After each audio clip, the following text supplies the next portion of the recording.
হাতে একটা বেগুন নিয়ে চলে এসেছি, দেখতে পাচ্ছ। বেগুনটা আমি কাটবো, তো কি বানাই তোমরা দেখতে থাকো। তার জন্য বেগুনটা ভালো করে ধুয়ে নিয়েছি, আর ধোবো না। এখন বেগুনটা আমি কুচি কুচি করে কেটে নেবো।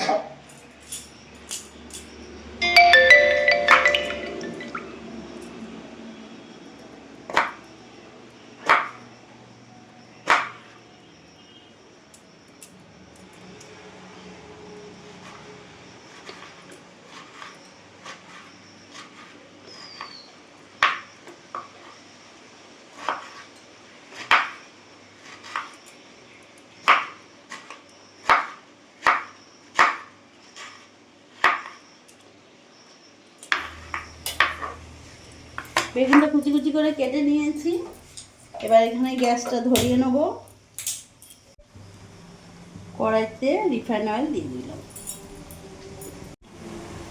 তেল গরম হয়ে গেছে, এখন কেটে রাখা বেগুনগুলো আমি দিয়ে দেবো।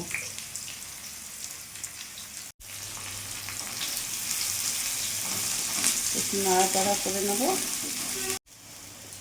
পরিমাণ মতো লবণ দিয়ে দিলাম, সামান্য একটু হলুদ গুঁড়ো দিয়ে দিলাম। ভালো করে নাড়াচাড়া করে মিশিয়ে নিয়েছি। এবার কিছুক্ষণ বেগুনটা আমি ভাজা ভাজা করে নেব। তোমরা হয়তো থাম্বনেলটা দেখে বুঝতে পারবে যে কি ব্লগ বানাচ্ছে। তো আজকে আমি বানাচ্ছি, তোমরা দেখে অবশ্যই বুঝতে পারছো। তো বেগুনটা ছোট ছোট করে কেটে ভাজা হয়ে গেছে। এরই মধ্যে শুকনো নিম পাতা দিয়ে দিলাম। কারা এইভাবে খাও আমাকে অবশ্যই কমেন্টে জানাবে। তো আমরা এইভাবে নিম পাতাটা শুকিয়ে রেখে দিই, তাহলে যখন তখন খাওয়া যায় ইচ্ছে হলে। এবার এর ওপর থেকে একটু লবণ ছড়িয়ে দিলাম।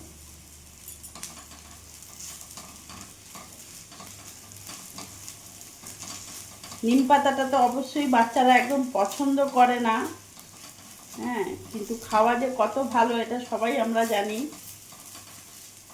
তাই আজকে আমি নিম পাতারই একটা ভিডিও বানালাম যে আমি এইভাবে বানাই বাড়িতে। তো তোমরা কারা কারা এইভাবে খাও আমাকে অবশ্যই কমেন্টসে জানাবে। এখন 1-2 মিনিট আমি এইভাবে একটু নাড়াচাড়া করে ভাজা ভাজা করে নেব, যাতে নিম পাতাটা ভাজা হয়ে যায়।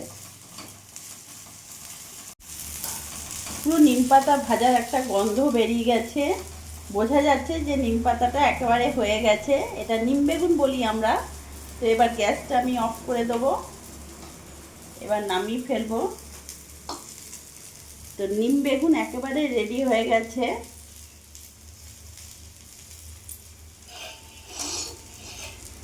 বাটিতে ঢেলে নিই।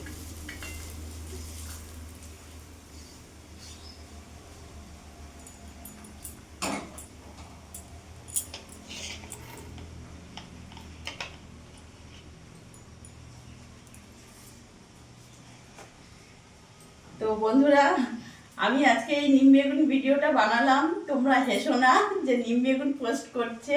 তো যাই বানাই না কেন আমি প্রত্যেকদিনই ভিডিও পোস্ট করি, তোমরা জানো। তো ভালো না খারাপ যাই হোক না কেন কমেন্টসে অবশ্যই জানাবে। আর আমার এই ভিডিওটা যদি ভালো লাগে প্লিজ লাইক কমেন্ট শেয়ার করে আমার পাশে থেকো। আর তোমরা সবসময় ভালো থেকো।